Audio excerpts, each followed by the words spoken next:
talk about environmental scanning. Unlike most other aspects and disciplines in the College of Business that look inward, for example, accounting deals with whether or not the business has got money and financials and producing 10Ks and 10Qs for publicly traded companies. And that's all really for the people inside the company, for investors and shareholders. Marketing has to look outward as well as inward, working with all of these departments because it is the only fully integrated function of the firm. It has to think about what's going on outside the firm just as much as it does about what's going on inside the firm, and working with all those other departments to produce something of value for the company as a whole.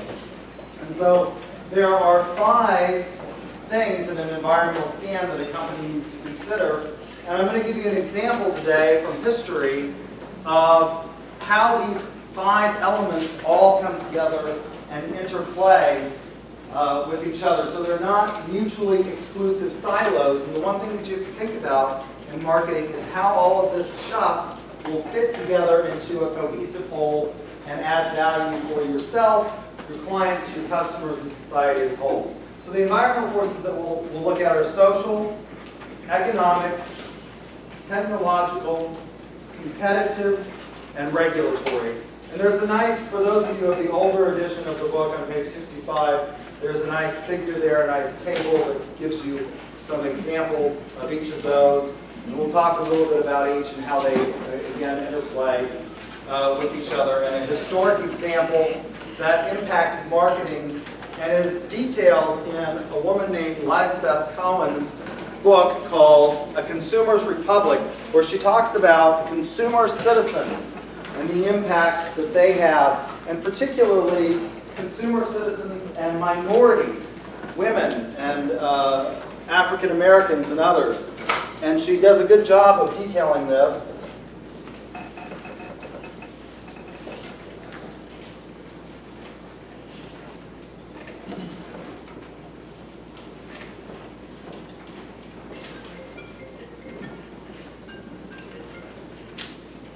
Consumer's Republic, and the social and economic and political forces that take place. So, the story that I want to begin with involves a social movement by the National Association for the Advancement of Colored People, the NAACP. And they began working on ending racial segregation, and it's a social movement. It's a political interest group that sought to influence government to bring about equality for the races on the basis of what we might call racial characteristics. And it's really the first great civil rights movement. We've seen 3 epics in the civil rights movement, and each of these has impacted marketing and shows an interesting dynamic between these social, economic, regulatory, and technological forces that we experience in the market today. So the NAACP, in an attempt to end racial segregation as authorized by a case called Plessy versus Ferguson, begins to challenge this idea of separate but equal in a series of court cases that first start out in Oklahoma as one of the states where this was a case that started out, where the court in Plessy versus Ferguson said that it was not violative of the Equal Protection Clause of the 14th Amendment to the United States Constitution to racially segregate people so long as they had roughly equal treatment. And places like Oklahoma, for example, didn't have a law school. And so the NAACP began to challenge these things and said, well, that's not separate but equal. You don't have a law school. And so the state of Oklahoma offered to pay to send our African Americans out of state, and they said, nope, that's not good enough. So they came to the decision that they would start a law school. They put it in the basement of the Oklahoma State Capitol. It had no funding, they had no faculty, they had no library, and the Supreme Court said, well, that's not good enough. It has to be really on rough parity. And finally, in 1953, the NAACP decides the time is right to challenge integration head-on in public instruction at the primary and secondary level. And that case is argued by a man who goes on to become the first African-American Supreme Court Justice, Thurgood Marshall. He was the head of the NAACP's legal defense team. And he had argued many of these cases, like the one that I told you about in Oklahoma, and they decided it's now right to take on public instruction. And they argued the case in 1953. When the case is argued in 1953, Fred Vinson is Chief Justice of the United States Supreme Court, and the decision looks like it's going to be a 5-4 decision to uphold Plessy versus Ferguson. Fred Vinson dies midway through, after the arguments had been briefed and presented, but before a decision had been implemented. And so Eisenhower is now faced with a problem. He has to fill a seat on the Supreme Court, and he had promised the first opening on the Supreme Court to a political rival named Earl Warren, who'd been the Republican governor of the state of California. And Warren calls Eisenhower up and says, "I want my appointment." And Eisenhower says, "Well, I meant an associate justiceship. I didn't mean the chief justiceship." And Warren said, "No, you said the first one." And so he gets the appointment as Chief Justice, and the balance on the court shifts from being 5-4 in favor of upholding Plessy versus Ferguson to now wanting to overturn Plessy versus Ferguson.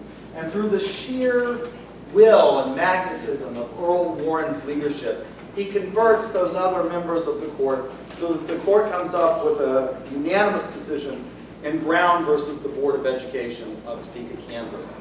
Before the Brown decision, we had something called de jure racial segregation in this country, which means by law.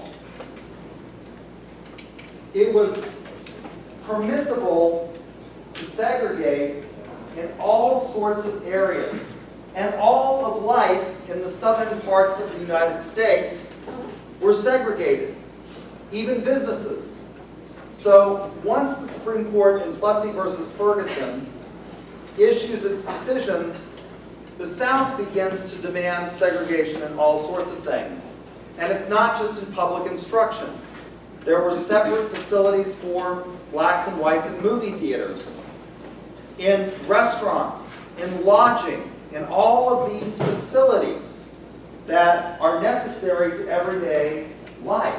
They were all segregated throughout the South, and you all, this should not come as a big surprise because you've had American history and you've heard all of these stories before, right? But they provide an interesting backdrop to the impact on marketing and all of these factors that we consider an environmental scam. Let's think about today in terms of what has social media done and been able to play a part in transforming nations.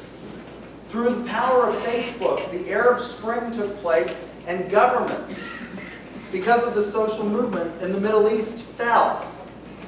And a similar thing was happening in 1954 in the Brown case. The NAACP was organizing, they were engaging in marketing, they were getting their message out there. There were these civil rights demonstrations that were going on across the country, and that political movement had impact for businesses as well. Because after 1954, all parts of American life began to experience integration. When John F. Kennedy becomes president in 1960, he really feels the pressure to take on the civil rights movement. And then when he's assassinated in 1963, Lyndon Johnson feels it necessary to continue his mantle. And so he passes the Civil Rights Act of 1964. So in 1964, we get the Civil Rights Act. 10 years after Brown versus the Board of Education of Topeka, Kansas. And this forces integration not just in public instruction and public accommodations, but it affects, and it was through the lobbying efforts of Lyndon Johnson and Martin Luther King and and a whole lot of individuals that came together to really insist that we had to have not just separate but equal facilities in private establishments as well. Hotels, restaurants, golf courses, things like that. And we get this act, and there are two seminal cases that come out of the fight for this act that involve business. And the first of which is called the Heart of Atlanta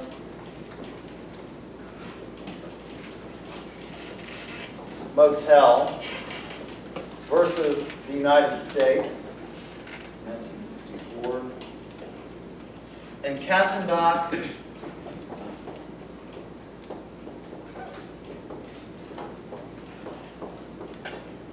versus McClung, 1964. The Heart of Atlanta Motel was located wholly within the state of Georgia. It was not part of any kind of franchise business. And they argued that they should not be forced to be compelled under the Civil Rights Act of 1964 to integrate. And the court looks at this and says, well, even though you're wholly located within the state of Georgia and the city of Atlanta, when people travel, they have to have some place to stay. So obviously you're involved in interstate commerce, and that allows the federal government to regulate you. Because under our constitutional system, we have this idea of dual sovereignty in the United States. So when we get the Constitution of the United States, after the Constitutional Convention, the first form of government that we had was a confederation of states, a loose association of states that agreed to sort of a league of friendship, if you will. But they were each sovereign and independent, and Congress, the Continental Congress, didn't really have a lot of power or authority. There was no national court system, there was no executive, and so you had states engaging in interstate regulation of each other's trade, and it was leading to all kinds of problems. And so the Founding Fathers decided that something had to be done, and they called for a constitutional or a convention to reform the Articles of Confederation. And the first one was held at Annapolis, Maryland, and nothing really happened there. But they got the agreement of the delegates that did show up to agree to call on Congress to once again have a constitutional convention. And we get the document that we have today that establishes a stronger national government but still retains sovereignty for the states. So we have a national government and state governments, and they both are sovereign in their sphere of influence, and where they overlap, we call these concurrent powers. And so the Civil Rights Act is predicated on all of these findings that Congress said impacted interstate commerce. They said when people travel and go to hotels and stuff like that, they have to be able to stay in places and eat in places, and that impacts interstate commerce because intrastate commerce is left to the regulations of the states. So intrastate commerce is left to the regulation of the states. Interstate commerce is regulated by the federal government under Article 1, Section 8 of the United States Constitution, which contains most of the powers that are delegated to the national government. So Heart of Atlanta says, we're not involved in interstate commerce, we're just involved in intrastate commerce. And the court says, no, that's not right, because people travel, that's interstate commerce. The money is moving across state lines, and so that is going to allow Congress to regulate. Katzenbach versus McClung was a sister case that came up with this in 1964, and it involved Ollie's Barbecue. Ollie's Barbecue was a small family-style restaurant located wholly within the state of Georgia. They didn't cater to tourists. It was kind of a local place, off the beaten path, not near any interstate. And they said, well, we're certainly not involved in interstate commerce, and therefore not subject to the Civil Rights Act of 1964. And the Supreme Court said, oh, but you are involved in interstate commerce because you got your ketchup packets in interstate commerce. You got your beef, you got your tables, you got all of this stuff in interstate commerce, and it allows for the national government to regulate you. And so the social movement in the United States, the civil rights movement, begins. It has an economic component in that one of the things that Dr. Cohen highlights is how African Americans and then women in the women's movement gain power through their economic purchasing capabilities.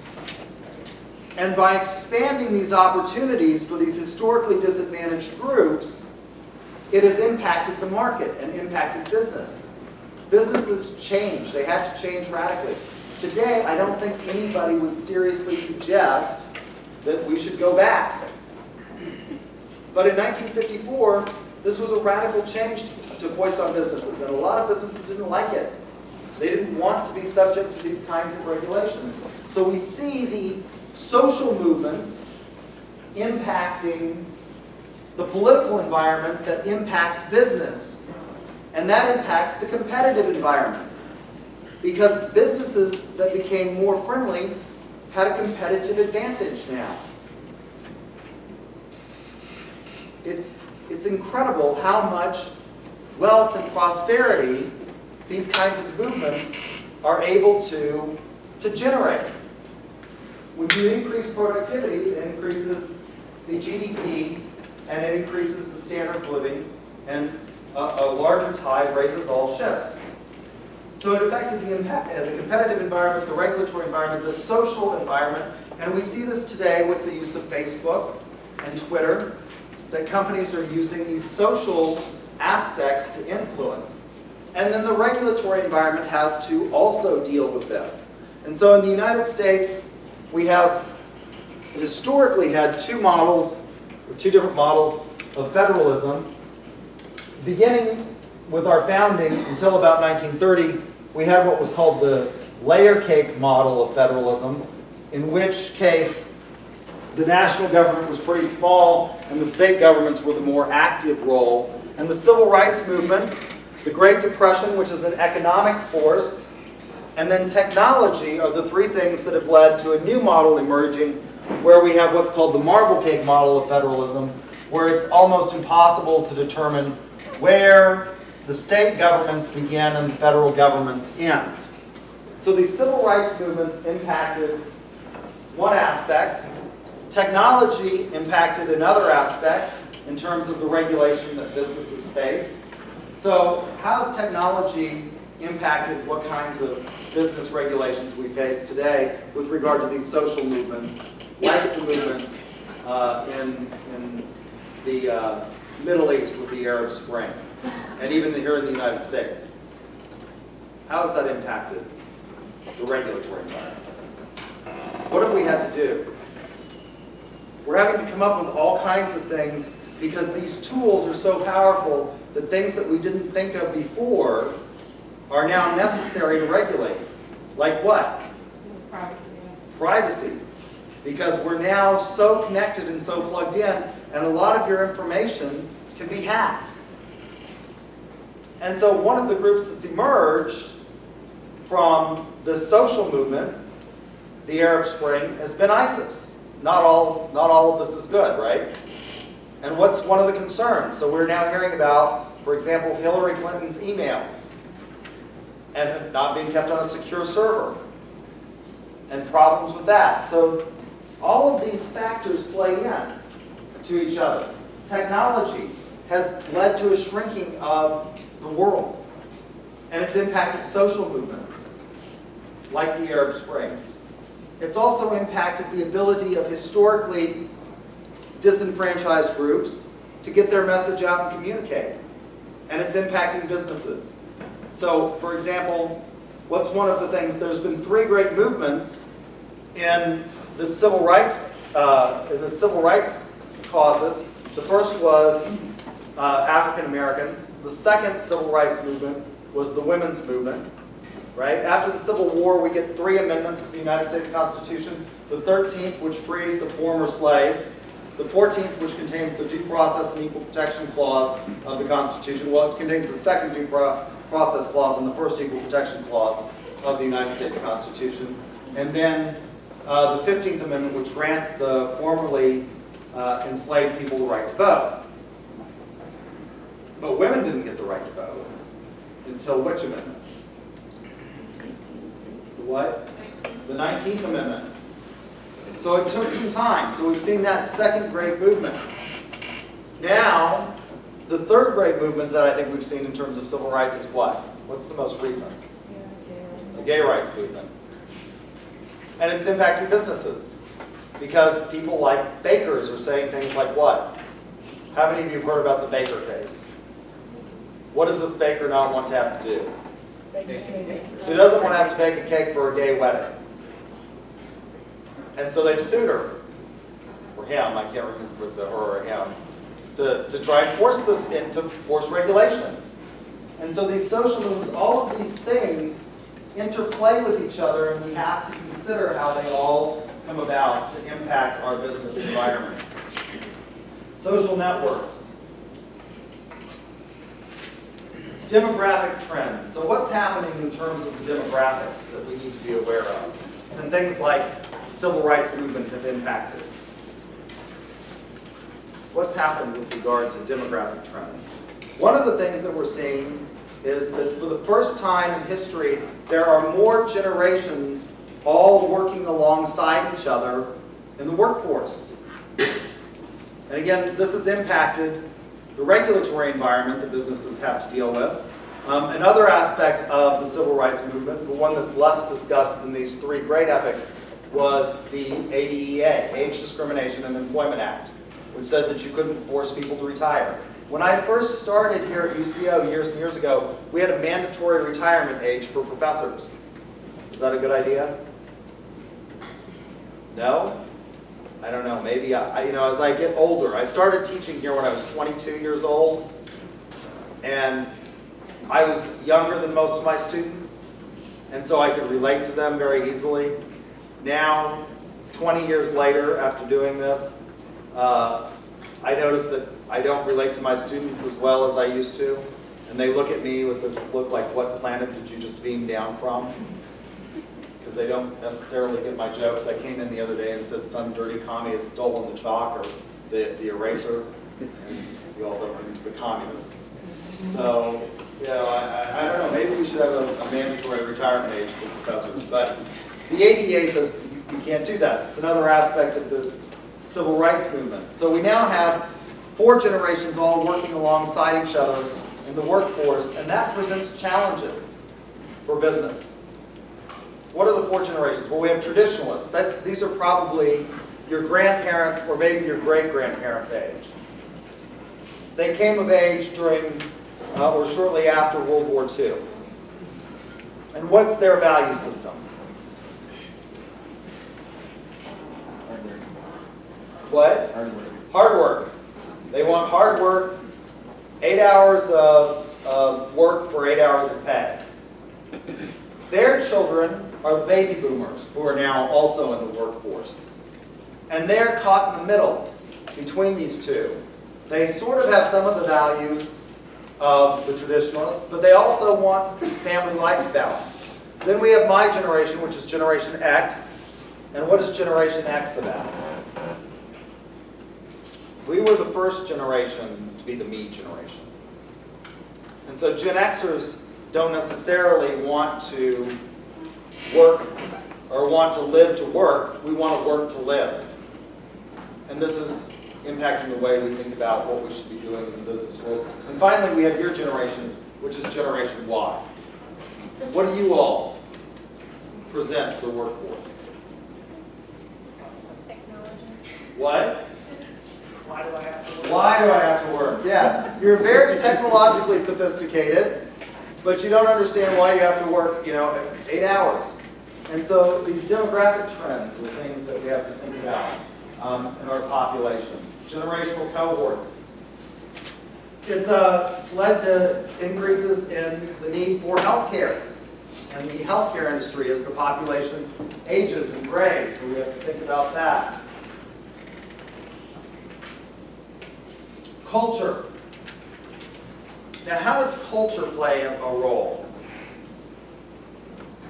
Are we different, for example, here in Oklahoma than, say, New York? Yes. How so? We're what? Not as diverse. We're not as diverse? You think New York is more sophisticated than we are? Yeah. Yeah. More educated. You think it's more educated than we are? Okay. Better. From a marketing standpoint, what does this culture impact? How does it impact things? Do we have an American culture as a whole? No. No? I think we do. I think we have a national culture. I think we have things that work, that are marketed nationally in this country that maybe are not popular in other places in the world. And it's part of our sort of American culture and heritage. Things like what? Flags, flag pins. Every president has to wear a flag pin on their lapel. Otherwise, they get roundly criticized. Barack Obama was roundly criticized in his first election when he didn't have on a flag pin on his lapel. So that's part of our national culture, isn't it? But then we have these regional cultures. What do you think is more popular in Oklahoma that's not very popular in New York? Sweet tea. Ranch dressing. We absolutely have this love of ranch dressing. How about biscuits and gravy? When I go up to New York to visit my brother, he's a tax attorney and he lives up there, you can't find biscuits and gravy. I mean, they look at you like you're absolutely insane if you ask them, what's that? And he has a home in Saratoga Springs, and so that's the oldest track in the nation. And we went there for breakfast one morning to watch the morning workouts, and they actually had biscuits. I was so excited. They had biscuits and gravy on the menu at the track. And why do you think they had biscuits and gravy on the menu at the track? Well, because a lot of horses and thoroughbreds come from where? A lot of those owners come from the South, from Kentucky. And so they had this on the menu, and I was so excited, and I tried the gravy, and they had made it with turkey gravy. Their biscuits and gravy were, can you imagine anything worse than turkey gravy on a biscuit for breakfast? It was god-awful. So we have these regional cultural things that we have to think about. And changing attitudes in these forces. Macroeconomic conditions. Things like income. And you should know for the exam some of these terms like gross income. What is the household gross income? That's the total amount of money you earn. Then you have disposable income. What is disposable income? It's the money you have after paying for taxes and necessities such as housing, clothing, transportation. And then, even more important, discretionary income. As part of a consumer society, discretionary income is really important. That money that we have left over for all of those things that we like travel, entertainment, products, new iPhones, cameras, things like that. And discretionary income is most important for markets, correct? It depends. If you are interested in home mortgage origination, are they interested in necessarily the discretionary income that the individual has? They're interested in the disposable income that you have to pay for the mortgage. The competitive environment that are faced by every business. There are 4 types of competitive environments. Pure competition. You have lots of suppliers.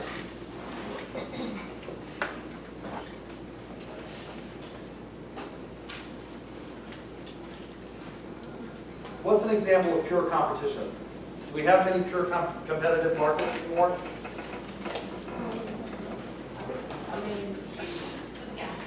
Gas stations. Why is the gas prices pretty stable across a city or region?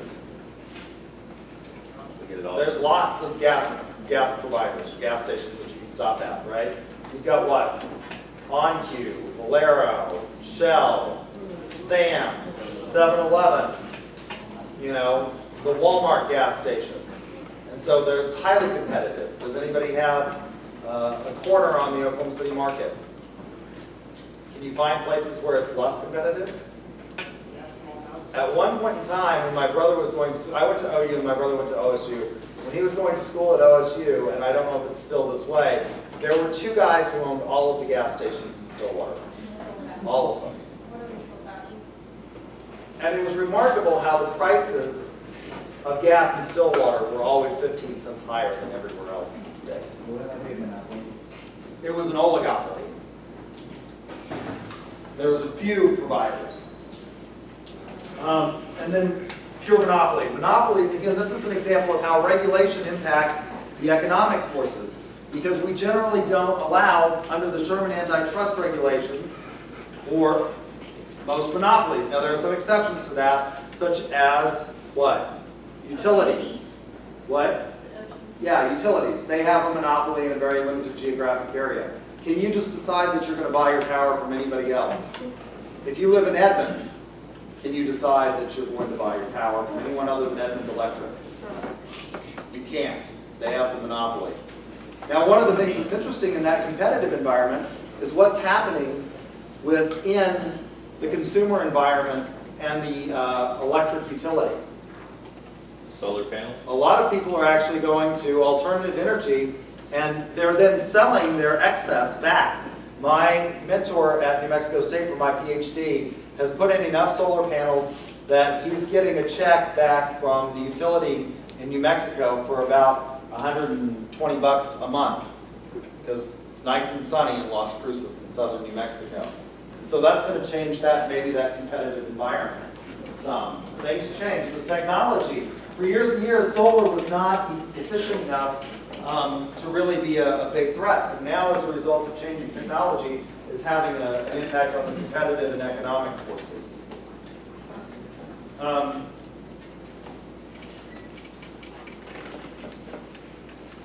For Thursday, I'm going to give you some time. You have an assignment that was due today.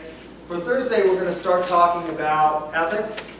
And so I'm going to give you the rest of the time to come up with a really good answer to the following question that I want you to consider for Thursday's critical thinking challenge, which is, I'm going to write it over here.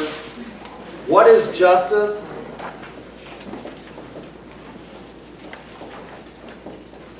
And what does it have to do with marketing?